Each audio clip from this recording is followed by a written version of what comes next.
오늘은 13번째 테마 채무 불이행에 대해서 배워보겠습니다. 채무 불이행이란 말은 넓은 의미로 쓰일 수도 있고 좁은 의미로 쓰일 수 있거든요. 넓은 의미의 채무 불이행은 그냥 채무가 이행되지 않고 있는 상태를 말해요. 근데 좁은 의미의 채무 불이행은 그 채무 불이행이 채무자의 잘못으로 발생한 상태를 말합니다. 채무자에게 책임을 지울 수 있는 채무 불이행, 그것을 협의의 채무 불이행이라고 하고, 우리가 민법에서 통상 채무 불이행하면 그 좁은 의미의 채무 불이행을 말합니다. 채무 불이행이 채무자에 의한 잘못이 아니라 채권자에 의해서도 발생할 수 있거든요. 채무자는 이행을 하는데 채권자가 수령을 하지 않는다. 그럼 변제는 이루어지지 않았으니까 채무 불이행 상태는 맞습니다. 하지만 채무자에게 책임을 물을 수 있는 상태는 아니죠. 이렇게 채무가 이행되지 않고 있는 상태는 되게 넓은 개념입니다. 그 중에 통상 채무 불이행이라고 할 때는 채무자의 잘못으로 이행되지 않은 상태를 말합니다. 그리고 채권자의 의해서 채무가 이행되지 않고 있는 상태를 채권자 지체라고 구별해서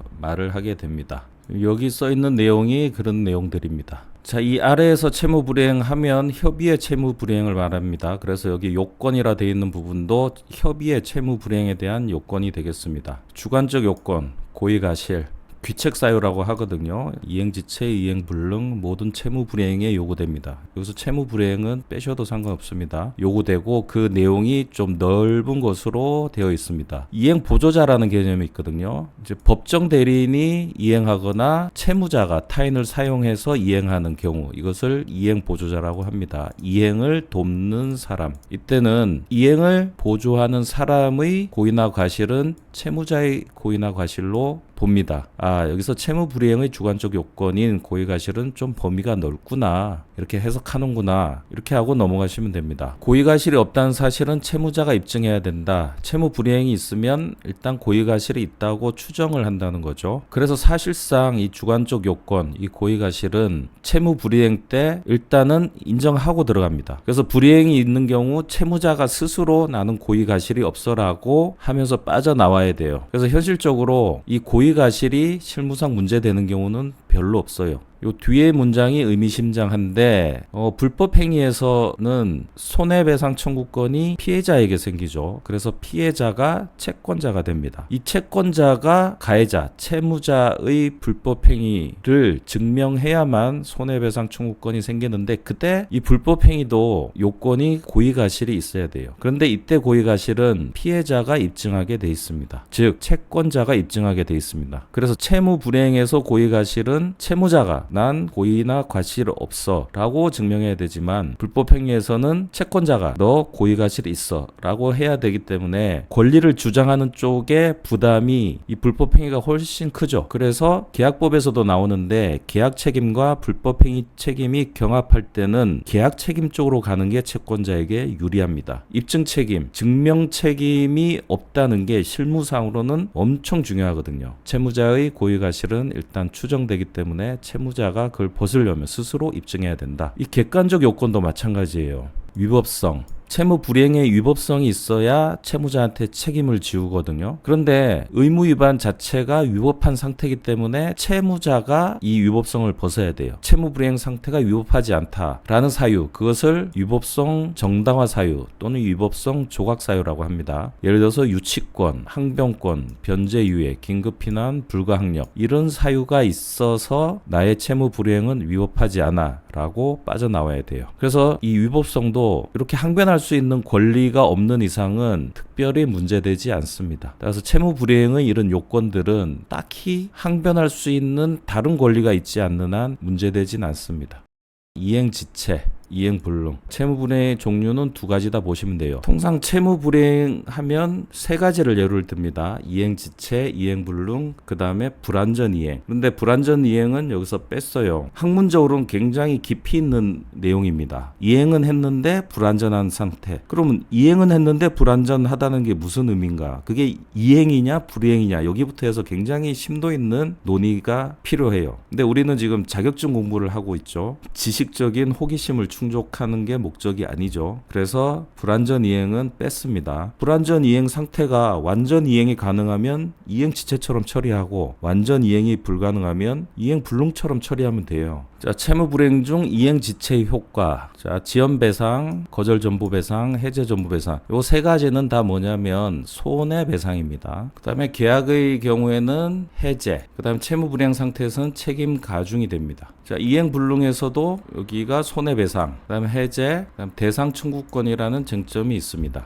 요거는 이제 대신해서 생기는 다른 보상에 대해서 청구한다는 의미입니다. 이 손해배상을 제가 여러 개를 이렇게 나열한 건 손해배상의 근거 조문이 달라서 그래요. 예를 들어서 이행지체는 지연배상 390조에 이행지체 때는 손해배상 청구할 수 있다 이렇게 되어 있죠. 이 390조는 채무불이행의 정의와 이행지체에 대한 손해배상을 규정하고 있습니다. 이걸로 채무불이행은 채무자의 고의나 과실로 이행이 되지 않는 것을 말하는구나 라고 정의를 하는 거예요. 사실상 법 조문을 알면 이런 개념들이 뿜어져 나옵니다. 그 다음에 거절 전보배상, 사망, 이행지체와 전보배상. 채무자가 채무의 이행을 지체한 경우 채권자가 상당한 기간을 정하여 이행을 촉구하여도 그 기간 내에 이행하지 아니하거나 지체 후의 이행이 채권자에게 이익이 없는 때에는 채권자는 수령 거절, 이행에 가름한 손해배상을 청구할 수 있다. 이행 지체 상태에서 채권자가 일단 기간을 주고 그래도 안 할 때, 또는 뒤늦게 이행해도 채권자한테 이익이 없을 때, 그때는 거절한 다음에 손해배상 청구할 수 있다. 해제 전보배상은 계약의 해지 또는 해제는 손해배상 청구에 영향을 미치지 않는다. 계약 해제를 하면 손해배상 청구를 못하는 제도도 있어요. 근데 우리나라는 계약 해제와 손해배상을 별개로 독립해서 주장할 수 있는 걸로 되어 있습니다. 손해배상 청구하는 규정들이 여러 개가 있어서 좀 눈에 구별해 두시라고 이렇게 정리해 놨습니다. 그리고 계약법에서는 계약을 해제할 수 있는 권리가 생깁니다. 근데 해제를 할 때 즉시 해제, 바로 해제할 수 있는 경우가 있고 촉구를 한 다음에 해제할 수 있는 경우가 있어요. 이 해제라고 되어 있지만 해제권이라는 형성권이 발생하는 거거든요. 즉시 형성권이 발생하는 경우와 독촉을 해야 해제권이 발생하는 경우로 나뉩니다. 이 구별이 계약법에서는 굉장히 중요해요. 지금은 그냥 창문으로 계약법을 살짝 들여다보고 지나갈 건데 나중에는 집중적으로 다룰 겁니다. 법조문을 한번 보고 가실 거예요. 이행지체와 해제, 당사자 일방이 그 채무를 이행하지 아니하는 때에는 상대방은 상당한 기간을 정하여 그 이행을 최고, 이행 독촉을 최고라고 그러죠. 하고 그 기간 내에 이행하지 않을 때에는 계약을 해제할 수 있다. 계약 해제권이라는 형성권이 발생한다. 권리 발생.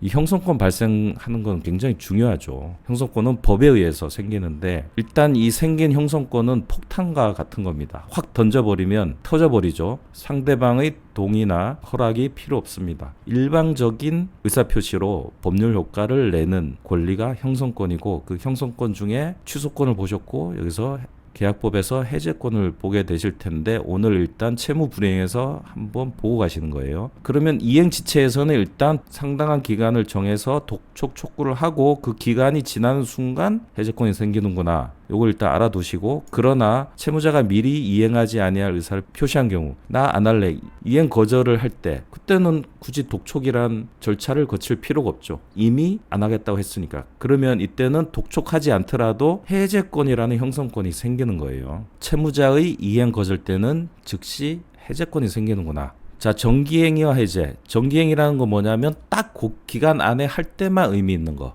잔치를 하려고 출장 뷔페를 불렀는데 잔칫날 지나서 뷔페가 왔다. 그러면 이 뷔페는 의미가 없죠. 딱 그때 와야 되기 때문에 이때는 이행 지체가 곧 상황이 종결된 겁니다. 이미 그 기간 내에 이행 안 됐으면 독촉을 할 필요가 없이 바로 계약 해제권이 생기는 겁니다. 계약의 성질 또는 당사자의 의사표시에 의해 일정한 시일 또는 기간 내에 이행하지 아니하면 계약의 목적을 달성할 수 없을 경우, 결혼식 끝나고 독촉하는 게 의미 없죠. 채권자는 독촉하지 않고도 계약 해제권이 생긴다. 자, 최고 해제는 이행 지체일 때, 그런데 즉시 해제는 뭡니까? 채무자가 이행 거절하거나 정기행위일 때, 그때는 즉시 해제권이 생긴다. 책임 가중. 채무자는 과실이 없는 경우에도 이행 지체 중에 생긴 손해를 배상해야 된다. 책임이 올라갑니다. 이행 지체 자체가 자기 책임이 아니더라도 이행 지체 중에는 조심해야 돼요. 자, 이행불능. 바로 손해배상 청구할 수도 있고 계약의 경우 계약 해지하면서 손해배상 청구할 수 있습니다. 그리고 이행불능의 경우에는 최고 해제가 없죠. 불가능한 걸 어떻게 독촉을 합니까? 그래서 이행불능에는 즉시 해제권만 있습니다.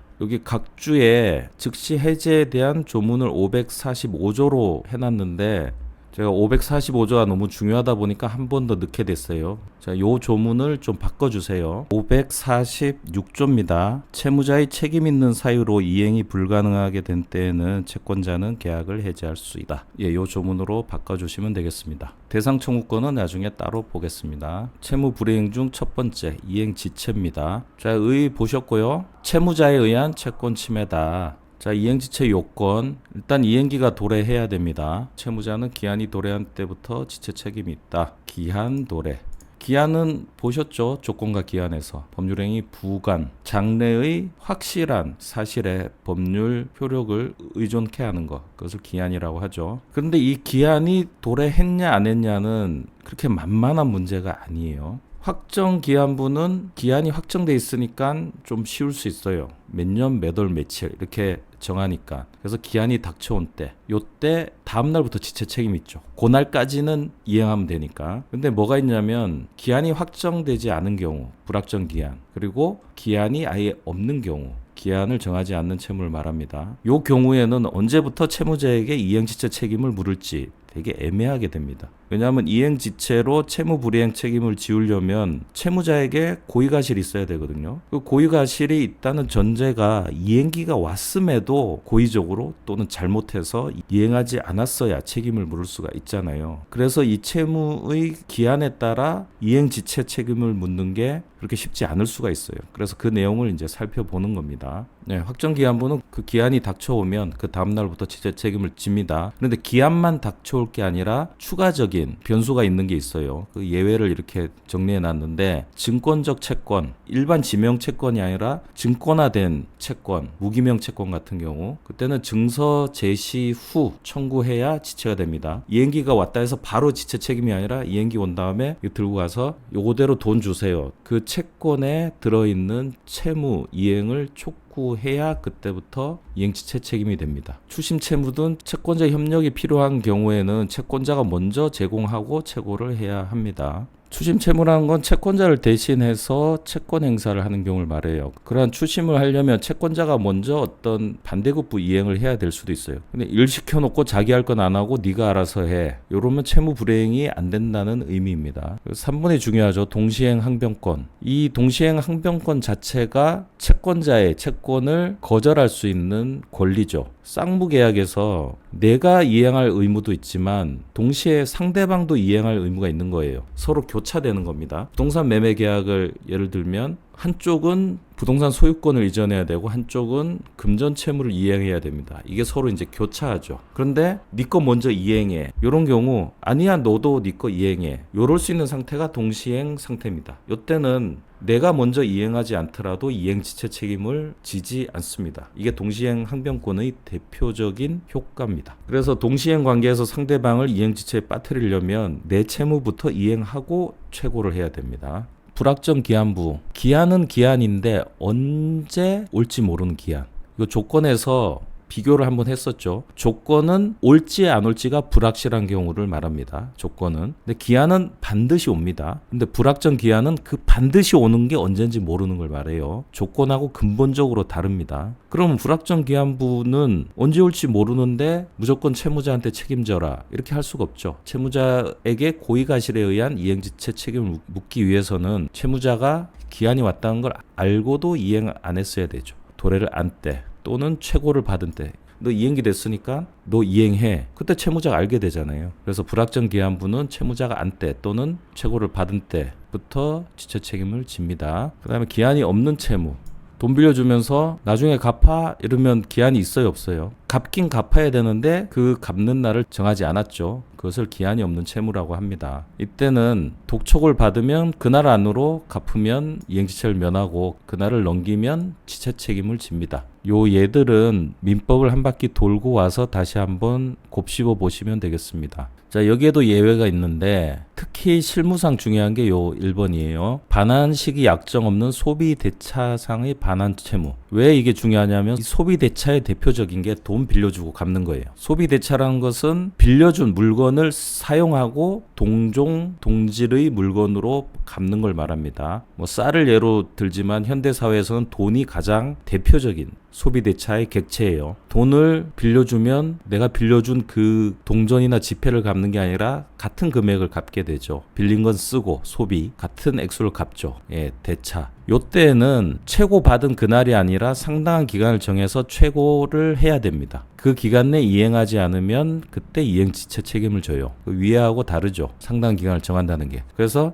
지금 돈 빌려주면서 꼭 갚아라고 했다고 해봅시다. 그러면 기한 없는 채무죠. 기한 없는 채무는 언제 이행기가 도래하느냐. 너 그때 내가 빌려준 거 일주일 안에 갚아. 요렇게 독촉을 하는 거예요. 그러면 그 일주일이 지나면 그 다음날부터 이행지체가 되는 겁니다. 객관식에 막 이게 섞여서 나올 수가 있죠. 상당기간 정하지 않으면 최고 상당기간 경과 후 지체가 된다. 아까 그 돈 빌려준 거에서 내 돈 갚아 이러면 대략 돈 갚을 만한 기간, 주로 금액을 참조합니다. 금액이 크면 좀 시간을 많이 줘야겠죠. 저 상당 기간은 법원이 결정해 줄 겁니다. 무작정 갚으라 그러면 그 상당 기간 지난 다음부터 지체 책임을 집니다. 강제집행, 손해배상, 채무불이행 이런 책임이 그때부터 발생합니다. 실무상 가장 예가 많죠. 여기 예외라고 되어 있지만 사실상 이게 주류죠. 두 번째 예외도 중요한데 불법 행위에 의한 손해배상 최고는 그때부터 바로 지체 책임을 져요.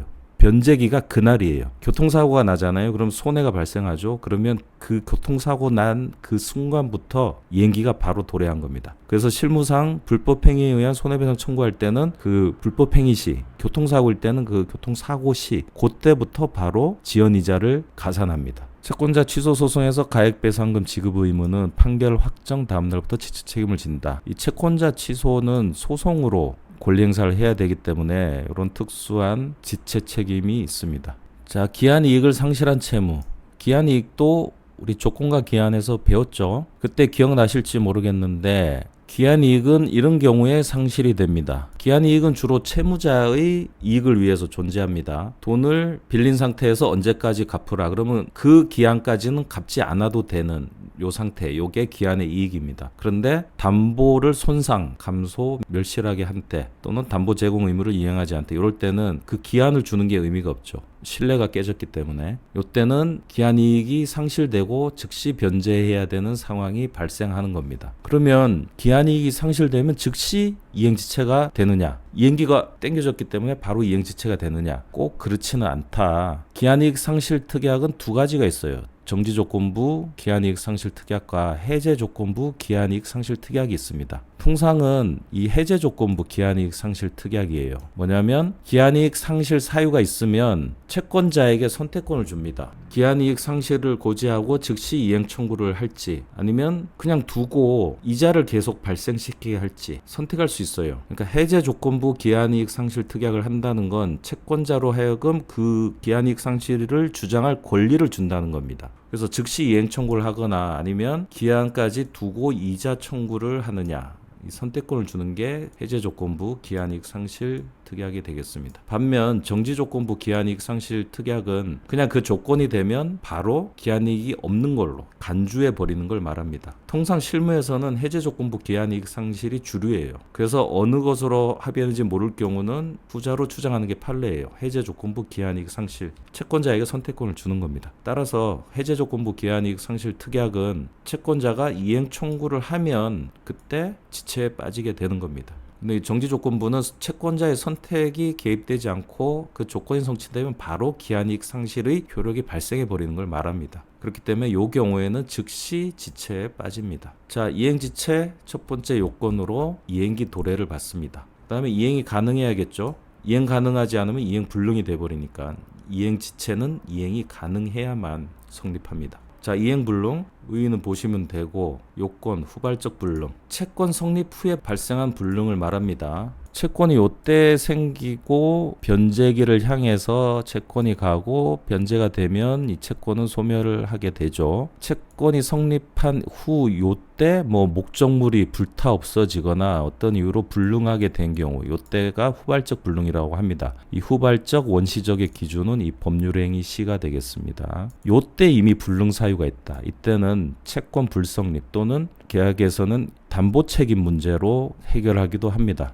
후발적 불능이라는 부분, 요 과정에서 불능된 것에 채무자의 고의 가실이 있는 경우를 말합니다. 정지조건부 법률행위나 시기부 법률행위는 요때 있었는데 요 어느 시점에 조건이나 기한이 성취됐을 때 권리 발생이 되는 걸 말하죠. 그러면 조건 성취나 기한 도래가 되는 요 시점을 기준으로 원시적, 후발적을 따지느냐, 그게 아니라 법률행위시를 기준으로 따진다. 자, 이행불능의 특수한 문제가 이제 요 대상 청구권입니다.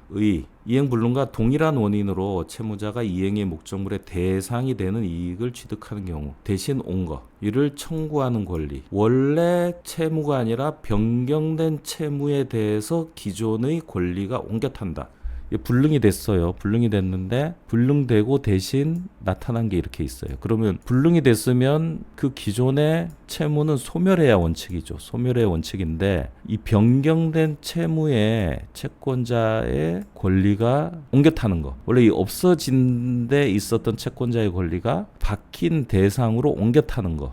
요걸 대상 청구권이라고 합니다. 토지 수용 보상금이나 손실 보상금과 관련해 인정되고 있습니다. 토지 계약을 맺어서 토지 소유권 이전 등기 청구권이 있었는데 이게 수용으로 사라졌어. 근데 보상금이 나왔다. 그럼 대신 보상금 줘. 이렇게 청구할 수 있는 권리다. 요건 후발적 불능. 그때 채무자의 기책은 불문합니다. 토지 수용 보상금이나 손실 보상금 이거는 채무자의 기책이 아니죠. 이런 경우에도 성립한다. 즉 광의의 이행 불능에 인정된다. 채무자의 귀책 사유까지 있으면 손해배상 청구권이 발생하거든요. 이때 보상금 이외에 여기에 채무자가 잘못으로 이행불능이 됐다. 토지가 아니라 집인데 집이 채무자의 과실로 불타 없어졌다. 이런 경우에는 채권자는 채무자의 고유의 과실이 있으니까 손해배상 청구권도 생깁니다. 손해배상 청구권과 대상 청구권이 경합하게 되죠. 이 경합하게 되는 경우는 권리가 경합한다는 거지 그 두 개만큼의 이익을 얻는 건 아닙니다. 합쳐서 하나의 손해만큼 배상하게 됩니다. 그래서 대상 얻은 만큼 손해액은 줄어들게 된다. 두 배로 배상받는 건 아니에요. 대상의 취득이 있어야 됩니다. 목적물로 얻은 이익, 손해배상금, 수용보상금, 보험금, 뭐 집이 불타 없어졌다. 근데 보험금이 나왔다. 이런 거. 법률행위로 얻은 이익이 있어야 된다. 한쪽은 어떤 사건의 성격이고 다른 한쪽은 법률행위에 대한 성격이죠.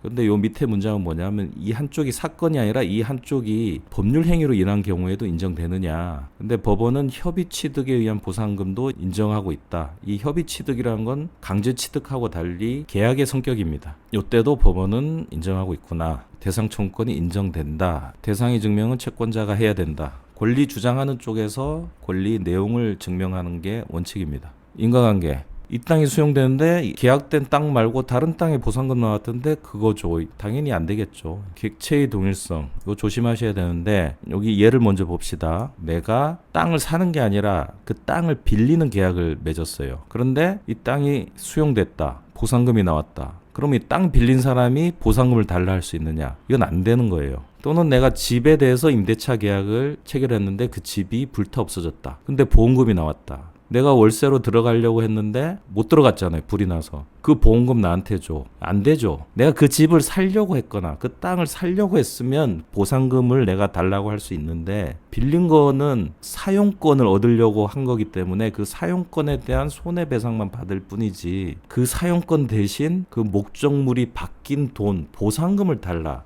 이건 할 수 없다는 거예요. 그럼 당연하죠. 임대차의 객체는 임차 목적물 자체가 아니라 사용 수익이기 때문에 보상금하고의 동일성이 인정되지 않는다. 채권적 청구권이다. 대상 청구권이 생겼다. 그럼 권리 발생. 권리가 발생된 상태이기 때문에 이걸 실현시키기 위해선 역시 이 권리를 행사해야 됩니다. 대상 청구권 자체가 채권입니다. 채권. 그래서 청구하고 이행되는 절차를 거치게 됩니다. 그리고 이 대상 청구권을 행사하려면 채권자도 반대급부를 이행해야 돼요. 당연히. 집이 불타 없어져서 보상금이 나왔다. 이걸 달라고 하려면 이 집을 원래 살려고 준비해 놓은 돈은 줘야 됩니다. 효과, 동일성 있는 채권적 청구권이므로 보증과 담보가 존속합니다. 땅이 수용됐다. 그럼 이제 여기 보상금이 나왔다. 땅에 있던 담보 같은 게 이 돈에 그대로 적용됩니다. 그래서 이 대상 청구권을 행사하려면 여기 담보가 붙은 상태로 오는 거예요. 그리고 소멸시효는 이행불능 시 이 대상 청구권이 딱 생겼을 때부터 대상 청구권의 소멸시효가 기산됩니다. 그런데 보상 방법이 이루어져야 권리 행사를 할 수 있죠. 그래서 보상 청구권의 방법이 마련되면 그때부터 진행이 되는 거예요. 소멸시효 자체가 권리 행사를 할 수 있을 때부터 진행되기 때문에 그렇습니다. 자, 채권자 지체. 채무가 이행되지 않고 있는 상태가 채권자의 잘못으로 이루어지지 않는 경우를 말합니다. 변제라는 상태가 되려면 두 가지 과정을 거치죠. 채무자의 이행 행위가 있어야 되고 채권자의 수령 행위가 있어야 됩니다. 이 두 개가 합쳐지면 변제라는 상태가 돼요. 이 변제는 이제 채권의 소멸, 권리 소멸 원인 중에 하나입니다. 근데 채무자는 자기 할 일을 다 했어요. 했는데 채권자가 수령 행위를 거부하거나 어떤 이유로든 하지 않은 상태. 그러면 변제는 이루어지지 않았죠. 그럼 이게 채무 불이행이 되잖아요. 그럼 이거를 채무자한테 책임을 지울 건가? 아니, 채무자는 할 일을 다 했다고. 이 채무 불이행 상태는 채권자에게 어떤 책임을 가중시켜야 되겠구나. 이런 아이디어가 등장하겠죠. 그게 이제 채권자 지체라는 쟁점이 되겠습니다. 중간 단계의 법적 상태. 요 법적 상태. 자, 효과. 채무자의 주의 의무 경감. 주의 의무가 경감됐다는 것은 이 사이에 일어난 일에 대해 채무자에게 너 왜 조심 안 했어라고 책임을 묻지 않겠다는 겁니다. 조문 한번 봅시다. 400조에 채권자 지체가 정의되어 있습니다. 채권자가 이행을 받을 수 없거나 받지 아니한 때에는 이행의 제공, 그러니까 채무자의 변제 행위를 말합니다. 이행의 제공이 있는 때로부터 지체 책임이 있다. 예, 채권자에게 책임이 있다는 겁니다. 401조 채권자 지체 중에는 채무자는 고의 또는 중대한 과실, 굉장히 심한 잘못이 없으면 불이행으로 인한 모든 책임이 없다. 주의 의무를 한층 낮춰줍니다. 중대한 과실은 거의 고의에 맞먹는 과실을 말해요. 그 다음에 460조 한번 보셨는데 채무자의 이행 방법을 말합니다. 채무자가 어느 정도 이행 행위를 해야 채권자 지체의 효과를 주느냐. 채무 내용에 쫓은 현실 제공으로 해야 된다. 돈을 줘야 되면 돈을 주는 행위를 해야 되고, 뭐 강의를 해줘야 된다. 그럼 강의하는 행위를 해야 되고, 그 채무 내용에 따라 해라 이겁니다. 그러나 채권자가 미리 변제받기를 거절하거나 채무의 이행에 채권자의 행위를 요하는 경우에는 채권자의 협조가 필요할 때는 변제 준비의 완료를 통지하고 그 수령을 최고하면 된다. 내가 돈을 주려고 하는데 채권자가 안 받겠대요. 그러면 안 받으면 이 채무 불이행 상태가 되고 나한테 책임이 올 수 있잖아요. 그럼 어느 정도 내 할 일을 하면 책임이 채권자로 가느냐, 그 기준입니다. 그래서 채무 불이행 책임을 벗고 상대한테 책임을 넘기는 기준이 되기 때문에 되게 중요합니다. 변제 준비 완료의 통지, 그다음에 수령 최고입니다. 내가 돈을 줘야 된다. 그럼 너한테 줄 돈을 다 준비했어. 현금이면 현금을 딱 찾아놓고 사진을 찍어서 알립니다. 나 준비 완료했어. 이게 통지예요. 큰 돈이면 통장 잔고를 찍어서 상대한테 보냅니다. 통지를 하고 나 준비됐으니까 너 받아 라고 최고를 해요. 수령 최고. 요 두 개가 결합되면 변제의 제공이 됩니다. 변제 제공이 됐다는 건 요까지 왔다는 거고 나머지는 너의 책임이야 라고 하는 거예요. 등기 같은 게 어떻게 할까요? 내가 등기를 이전해 줘야 되는데 저기서 안 받아가. 그러면 등기에 필요한 서류를 다 준비해요. 내가 준비할 서류. 상대방이 준비할 서류는 내가 할 수는 없으니까 다 준비해서 법무사 사무실에 갖다 놔요. 등기대행 사무실에. 저쪽에 서류만 오면 할 수 있는 상태로 갖다 놔요. 그리고 통지를 하는 겁니다. 나 여기 등기소로 다 갖다 놨어. 너 등기해. 최고를 하는 겁니다. 그러면 변제 제공이 된 겁니다.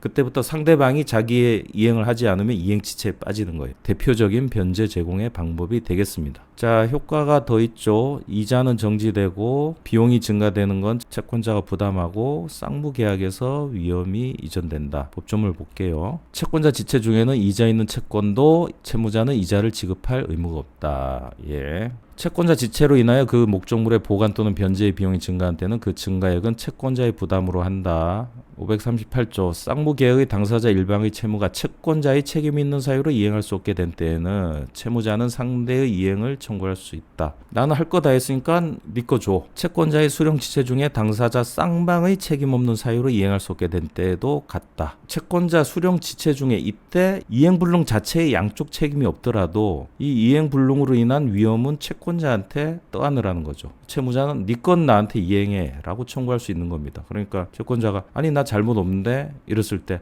수령 지체 중에 이래 됐잖아. 수령 지체 때 발생하는 문제는 네가 책임져야 돼. 그런 의미의 조문입니다. 전항의 경우에 채무자는 자기의 채무를 면함으로 이익을 얻은 때에는 그를 채권자에게 상환하여야 된다. 채무 불이행에 대한 구제, 강제이행이 가능합니다. 법조문을 한번 봅시다. 채무자가 임의로 채무를 이행하지 아니할 때에는 채권자는 그 강제이행을 법원에 청구할 수 있다. 그러나 채무의 성질이 강제이행을 하지 못한 것인 때에는 그러하지 아니하다. 뭐 돈을 주지 않는다. 그러면 강제집행이 가능해요. 그런데 강의를 해줘야 되는데 강의를 하지 않는다. 그거는 법원에서 강제로 할 수 없죠. 그 강의하는 내용을 법원 집행관이 가서 너 강의에 이룰 수는 없는 거예요. 그래서 채무의 성질, 상, 강제집행이 가능한 경우 그때 법원을 통해서 강제집행할 수 있다. 전항의 채무가 법률행위를 목적으로 한 때에는 채무자의 의사표시에 가름한 재판을 청구할 수 있고, 자, 소유권 이전 등기 청구권이 대표적인데, 소유권 이전 등기는 어떤 식으로 이루어지냐면 등기소에 가서 양쪽 사람이, 그러니까 쌍방 신청이 원칙입니다. 한쪽은 등기를 넘겨주고 한쪽은 등기를 넘겨받겠다는 의사표시를 등기소에서 하는 거예요. 물론 서류로 하죠. 서류에 그런 내용을 갖고 제출합니다. 쌍방이 제출해야 돼요. 근데 한쪽이 안 하고 있다. 등기를 넘기겠습니다 또는 등기를 받겠습니다. 이건 의사표시거든요. 의사결정을 해서 등기소에 표시하는 거예요. 이 의사표시를 어떻게 강제집행하느냐, 그 내용입니다. 그래서 이 한쪽의 의사표시를 대신하는 재판을 청구해서 판결을 받아요. 그러면 등기소에 원래 손잡고 같이 가야 되는데 그럴 필요 없이 내가 혼자 가면서 한쪽은 판결로 대신하는 거예요. 그래서 나는 내 의사표시를 하면 되고 한쪽은 판결문이 의사표시를 가름하는 겁니다. 예, 의사표시에 가름한 재판, 그 판결문을 통해서 집행을 할 수 있다. 그 내용을 여기에 쓰고 있습니다. 채무자의 일신에 전속하지 아니한 자귀를 목적으로 한 때에는 어떤 행위를 해야 되는데 그 행위가 꼭 그 채무자가 아니어도 되는 거. 예를 들어서 위에서 이제 누수가 생겼어요. 위에서 고쳐줘야 되죠. 원인이 위에 있다면 그 위에서 누수 원인을 고쳐줘야 되는데 그걸 안 해요. 그런데 어떻게 강제집행을 할 거냐. 법원에 집행관한테 신청해서 집행관이 가서 그 사람의 팔을 잡고 할 수는 없잖아요. 그 경우 채무자의 비용으로 제3자에게 일을 하게 할 것을 법원에 청구할 수 있다. 이때는 누수 보수를 해달라는 재판을 하는 게 아닙니다. 그런 형태의 소송을 하는 게 아니라 감정을 해서 비용을 산정해요. 수리하는데 얼마가 든다. 그래서 비용 청구 소송을 합니다. 해서 돈이 나오면 이 돈으로 수리업자를 부르는 거예요. 요렇게 처리합니다. 그 다음에 부작위 목적, 안 해야 되는 행위, 우리 집으로 자꾸 들어오려고 해요. 그러면 뭐 그게 형사 문제도 되지만 민사에서 우리 집에 오지 마, 하지 마, 부작위. 그 하지 말 것을 어떻게 법원에 청구합니까? 피고는 어디를 가지 마. 이런 재판이 무슨 의미가 있겠어요? 그래서 이때는 간접강제를 붙입니다. 위반할 때 얼마씩 얘한테 줘. 이렇게 해서 돈으로 억제를 하는 거예요. 채무자가 이에 위반한 때는 채무자의 비용으로 그 위반한 것을 제하고 장래에 대한 적당한 처분을 법원에 청구할 수 있다. 이게 그 내용입니다. 한번 위반하면 얼마. 그래서 장래에 발생할 돈. 이걸 판결을 받을 수가 있어요. 이 모든 건 손해배상 청구하고 관계없습니다. 별도로 청구할 수 있습니다. 손해는 권리 경합. 요 앞에 쭉 이 내용을 설명한 겁니다. 법조문으로. 예, 여기까지 다 설명한 거예요. 자, 두 번째 손해배상. 금전으로 변형된 강제이행이다. 이 손해라는 게 실무상은 되게 어려운 개념이에요. 손해 원인이 없었다면 있어야 될 상태. 원래 어떤 문제가 없었으면 이 정도 있어야 되는데 채무 불이행 때문에 요만큼만 있다. 그럼 여기가 손해다. 이렇게 설명은 되게 쉬워 보이는데 실무상 손해 계산하는 건 정말 되게 어렵습니다. 깊게 파고 들어갈 건 아니고 채무 불이행에서 손해는 이행이익의 범위. 집을 거래를 했다. 그랬는데 집을 못 받았다. 그러면 이 집을 받았을 이익이 이행이익입니다. 채무가 이행됐을 때 얻을 수 있는 이익. 그럼 이게 없어졌다. 그럼 손해는 요 이행이익만큼 금전으로 변형된 액수를 말하겠죠. 불법행위의 손해는 원래 지위의 회복. 교통사고를 당했는데 내가 장애를 입었어. 그럼 장애를 입지 않았던 상태로 회복시키려면 얼마가 드느냐. 그 범위가 손해가 됩니다. 차이를 굳이 하자면 금전배상에 있어 채무불이행은 법률행위에 의한 이자로, 불법행위는 법률행위를 할 수 없죠. 불법행위가 언제 일어날지 모르는데. 그래서 법에 정한 이자로 산정됩니다. 돈을 빌려주는 법률행위에서 손해는 약정 이자만큼의 손해가 발생한다 보는데 교통사고가 났다. 그때 손해는 사고가 발생한 날부터 법에서 정한 5%를 붙이게 됩니다. 정신적 손해도 채무 불이행에 포함되는데 다만 특별 손해가 된다. 통상 손해, 특별 손해 이런 개념이 있거든요. 통상 손해는 당연히 누구나 예상하는 손해를 말해요. 그래서 통상 손해는 손해배상의 범위에 당연히 포함됩니다. 근데 특별 손해는 상대가 알았거나 알 수 있었을 경우에만 포함이 돼요. 교통사고가 났다. 그러면 차 부서진 수리비, 타고 있던 사람의 치료비, 뭐 이런 건 다 통상 손해인데 그 차에 수억 원짜리 도자기가 있었다. 그럼 그것도 100% 물어줘야 되냐? 그건 특별 손해가 돼서 그 도자기에 대한 손해를 손해액에 포함시키기 위해서는 더 엄격한 절차가 필요합니다.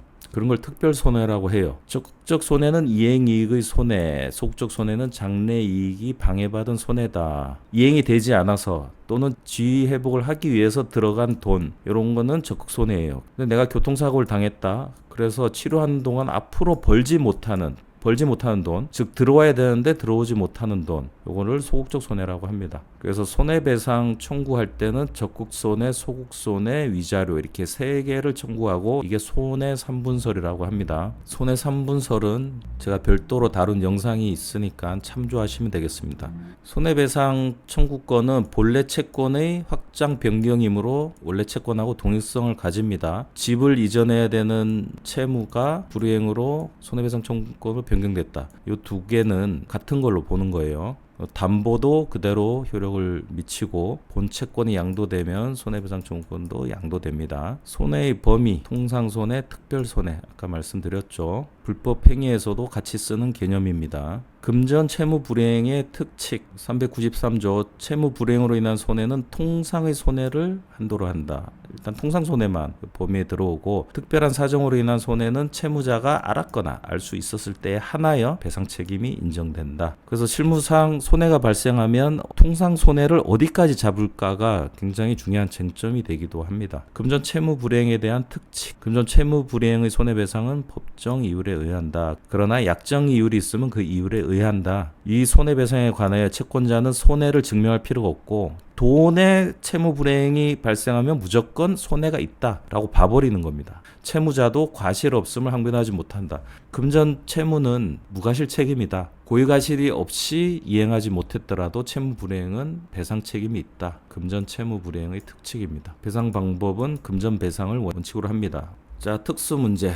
과실상계가 있는데 불법행위에서도 같이 쓰입니다. 과실만큼 상계를 한다. 이 상계라는 단어가 있는데 이게 이제 오리지널 상계의 의미보다는 공제라는 의미가 강합니다. 채권자에게 어떤 과실이 있으면 채무자의 배상 범위에서 일부 공제를 한다라는 개념입니다. 그래서 과실은 약한 의미의 부주의, 꼭 고의야, 과실이야 막 이렇게 따지는 게 아니라 채무자의 책임을 감경시킬 만한 어떤 부주의 정도, 이렇게 넓게 봅니다. 넓고 엄격하고는 공제하는 금액에서 결정을 해요. 넓게 일단 보고 금액에서 조절을 합니다. 채권자 또는 피해자 측, 채권자와 신분, 생활상 일체로 볼 수 있는 관계의 사람이 과실이 있는 경우 이것도 참작할 수 있습니다. 그리고 이는 필요적으로 참작해야 합니다. 참작할 과실이 있는지와 어느 정도로 정할지는 법원의 자유재량입니다. 손해배상에서는 과실상계를 무조건 판단하게 돼 있어요. 당사자도 무조건 주장하고 법원도 거기에 대해서 판단을 합니다. 기계적으로 가고 있어요. 뒤에 이제 손익상계가 나오는데 이때 순서가 문제됩니다. 과실상계 후 손익상계를 한다. 이 손익상계는 뭐냐면 채권자가 얻은 이익을 빼는 거예요. 과실상계는 채권자의 잘못을 비율로 빼는 거예요. 예를 들어 손해가 100만 원이다. 채권자의 과실이 10%다. 그럼 10% 과실상계라면 채권자는 90만 청구할 수 있습니다. 근데 이 사안으로 채권자가 10만 원의 이익을 얻었다. 그럼 그것도 빼야 돼요. 그러면 어떻게 되죠? 80만 원이 됩니다. 결국 채권자는 과실상계와 손익상계를 거쳐서 80만 원을 채무자에게 청구할 수 있습니다. 근데 순서를 바꿔볼게요. 손익상계부터 합시다. 손익은 이제 구체적 금액으로 나오고 과실상계는 비율로 나와요. 100만 원에서 손익상계를 하면 얼마죠? 90. 자, 손익상계 먼저 하고 그 다음에 과실상계 할게요. 10%. 그럼 90의 10%는 얼마죠? 9만 원이죠. 9만 원을 빼면 어떻게 돼요? 81만 원이죠. 자, 순서를 바꿨더니 금액이 달라졌죠. 여기는 지금 만 원으로 했는데 억이라고 해봅시다. 그럼 1억 차이가 나죠. 그리고 지금 10%와 10만 원을 했는데 그 비율이 높다면 이 금액 차이는 어마어마합니다. 그래서 실무상 이게 문제가 돼서 정리가 된 거예요. 과실상계 후 손익상계를 하는 걸로. 이 과실상계에서 과실은 채권자에게 귀책사유 없는 경우에도 적용합니다. 꼭 잘못으로 과실이 있어야 되는 게 아니라 어떤 참작할 만한 내용이 있으면 적용할 수 있습니다. 이거는 채권법에서 볼게요. 손해배상액의 예정에서는 적용하지 않습니다. 별도의 테마에서 볼 겁니다. 피해자의 과실, 채권자죠. 채권자의 과실을 이용한 채무자의 고의 불법행위, 이때는 적용이 배제됩니다. 근로기준법상 요양보상, 이런 국가보험에서는 과실상계를 적용하지 않습니다. 임금에도 적용하지 않고요. 손익상계, 이익을 얻고 있는 경우 인정됩니다. 손해배상 예정 별도의 테마에서 다룰 겁니다. 그때 다루면서 이쪽에 한번 다시 와서 구경할게요. 손해배상자의 대위 조문을 한번 보겠습니다. 채권자가 그 목적인 물건 또는 권리의 가액 전부를 손해배상으로 받은 때에는 채무자는 그 물건 또는 권리에 관하여 당연히 채권자를 대위한다. A가 어떤 물건을 B한테 좀 맡겼어요. 맡겼는데 이제 B가 보관하고 있다가 이거를 분실을 했네. 그럼 A가 이걸 반환받아야 되는데 이 반환받는 채무가 채무 불이행이 된 거죠. 그래서 이 불이행 대신 B가 손해배상을 했습니다. 근데 나중에 이걸 찾았어. 이 찾은 게 누구 거다? 당연히 채권자를 대위한다. 자기는 배상을 했기 때문에 이거에 대한 권리는 B가 전적으로 갖는 겁니다. A가 내 거 줘. 이렇게 하면 이중배상이 되죠. 완전히 손해배상을 했으면 여기에 관계는 끝나고 이 권리는 B가 대위한다. 다만 이때는 전부 배상을 했을 때만 하는 거지 일부 배상을 했으면 이 손해배상자 대위는 안 된다. 변제자 대위와 차이 이렇게 했는데 변제자 대위는 뭐냐면 A가 B한테 돈을 빌렸어요. 갚아줘야 돼. 예를 들어서 100만 원을 갚아줘야 돼. 근데 C가 그 중에 50을 갚았다. 그러면 이 100이 50으로 줄죠. A는. 줄면 C는 A가 가진 권리 중 어떤 다른 데 어떤 권리가 있다고 해봅시다. 100의 권리가 있다고 해봅시다. 그러면 A가 가진 권리 중 50만큼을 채권자처럼 행사할 수 있어요. 이게 변제자 대위입니다. 이때는 일부를 갚으면 일부만큼 대위권이 생겨요. 근데 손해배상자 대위는 100% 다 손해배상을 해줬을 때 권리가 생기는 거예요. 요 차이입니다. 법정 대위임으로 공신방법을 갖출 필요도 없다. 점유 또는 등기하지 않더라도 당연히 대위권을 갖는다. 이런 의미입니다. 네, 오늘 여기까지 하겠습니다. 수고하셨습니다.